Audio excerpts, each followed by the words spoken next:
안녕하십니까. 해륜 권시영입니다. 오늘은 제30일 직연불생분 아는 견해를 내지 마라. 먼저 원문을 보겠습니다. 수보리 약인원 불설 악연인견 중생견 수자견 수보리 어유나 시인해야 소설이부 불야세존 시인 불해열의 소설이 하이고 세존설 악연인견 중생견 수자견 즉비 악연인견 중생견 수자견 시명 악연인견 중생견 수자견 수보리 발 안유따라 삼막삼보리 심자 어일체법 응여시지 여시견 여시시내 불생법상 수보리 소원법상자 열애설 집비법상 시명법상 수보리 약인원 불설 악연인견 중생견 수자견 수보리 어유나 시내하 소설이부 수보리야 만일 어떤 사람이 말하기를 부처님께서 나라는 소견, 남이라는 소견, 중생상이라는 소견, 오래 산다는 소견을 말했다고 하면 수보리야 내 생각이 어떠하냐? 이 사람이 내가 말한 뜻을 안다고 하겠느냐? 악연인견 중생견 수자견은 아인 중생 수자 사상이죠.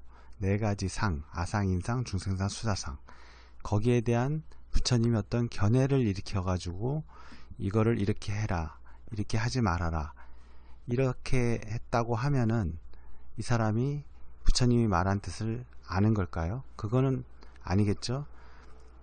이 아상인상, 중생상, 수자상에 대한 견해를 내는 거를 이런 거는 이제 어떤 법에 대한 상이다 그래서 법상이라 그럽니다. 그렇다면은 부처님은 아무것도 집착하지 말라고 했는데 부처님이 이런 악연인견 중생견 수자견을 주장했다고 하면은 법상을 내게 되는 거잖아요. 그러니까 이 사람은 부처님이 말한 뜻을 이해하지 못하는 거죠. 다음 구절에 나옵니다. 세존 시인 불해열의 소설이 세존이시여 이 사람은 열애가 말한 바 뜻을 이해하지 못했습니다. 하이고 왜냐하면 세존이 말씀하신 설 악연인견 중생견 수자견은 곧 악연인견 중생견 수자견이 아니기 때문에 이름하기를 악연인견 중생견 수자견이라고 했습니다. A는 A가 아닌데 이름하기를 A라고 한다 그랬죠. 이런 논법 그 본성적인 측면에서 봤을 적에는 그 어떤 것도 다 통용하기 위한 말로써 이름하기를 그렇다는 겁니다. 그게 그 자체가 진리가 아니죠. 그 다음 구절을 보겠습니다. 수보리 발 안유따라 삼막삼보리십니다. 수보리야 발 안유따라 삼막삼보리는 무상정등정각 위없이 높고 평등한 바른 깨달음 줄여서 깨달음 발심 깨달음을 얻겠다는 마음을 낸 자 보살의 마음을 낸 거죠. 그런 사람은 어일체법 일체 모든 것에 대해서 응여시지 이와 같이 마땅히 알고 여시견 이와 같이 이해하고 이와 같이 본다는 것은 이제 이와 같이 이해한다는 거죠. 여시신에 이와 같이 믿고 이해하고 불생법상 법상을 내지 말아라.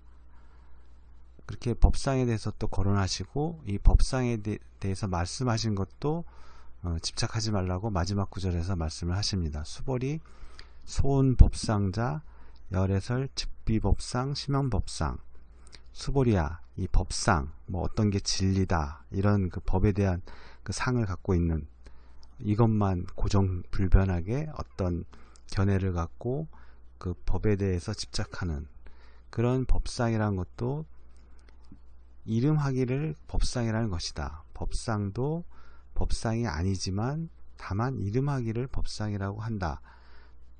열애설 즉비법상 시명법상 같은 논법이죠. 아까랑. 그래서 여기서는 딱 두 가지 포인트가 있습니다. 그 악연인견 중생견 수자견 그 아인 중생 수자에 대한 그 네 가지 상에 대해서 부처님께서 어떤 견해를 냈다고 생각하지 말아라. 그렇게 생각하는 것 자체가 법상이고 그런 법상을 내면은 그 법상에 집착하는 거기 때문에 그 어떤 것에도 집착을 하면 안 된다. 그 그 금강경 앞부분에서도 그런 얘기가 나왔죠. 법상도 하물며 버려야 되는데 법상 아닌 것에도 집착하지 말아라.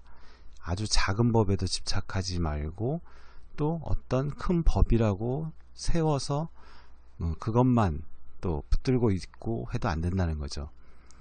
예를 들면은 그 보통 타종교에서 그런 법상이 굉장히 강하잖아요. 이 유일신 사상이 특히 그래서 우리 종교만 옳다. 그래서 그렇게 상을 내다 보니까 그게 바로 법상이죠. 그러면은 타종교에서 볼 적에는 또 타종교만이 옳다. 그러니까 서로 이렇게 전쟁이 막 일어나기도 하죠. 서로 종교 전쟁. 왜냐하면 서로 자기네 유일신이 최고다 이런 법상을 갖고 있으니까 당연히 부딪힐 수밖에 없겠죠. 사람도 나만 잘났어 그러면 또 저 사람을 인정해 주지 않고 그러면은 서로 또 감정적인 싸움이 되는 것처럼요. 그래서 부처님은 특히 부처님이 가르치는 그 어떤 것도 상을 내지 않는 것이 중요하다는 걸 많이 말씀을 하시죠. 그런데 또 이 상을 내지 말라는 거를 그거 자체를 또 붙들고 있어서는 안 됩니다. 그러면 그것도 또 법상이 되니까요. 좀 어렵죠. 하지만 잘 생각해 보시면은 이 부처님의 뜻이 참 오묘하구나. 그걸 아실 겁니다. 특히 이렇게 말로써 이해하는 거에서 한 걸음 더 나가서 자기한테 맞는 수행을 함으로써 직접 체험을 할수록 부처님 말씀에 대한 그 깊은 믿음이 더 깊어질 겁니다. 그래서 제31 직연불생분 아는 견해를 사사로이 자기가 아는 견해를 내지 말라는 법상을 내지 말라. 그 말씀이었습니다. 오늘은 여기서 마치겠습니다. 감사합니다.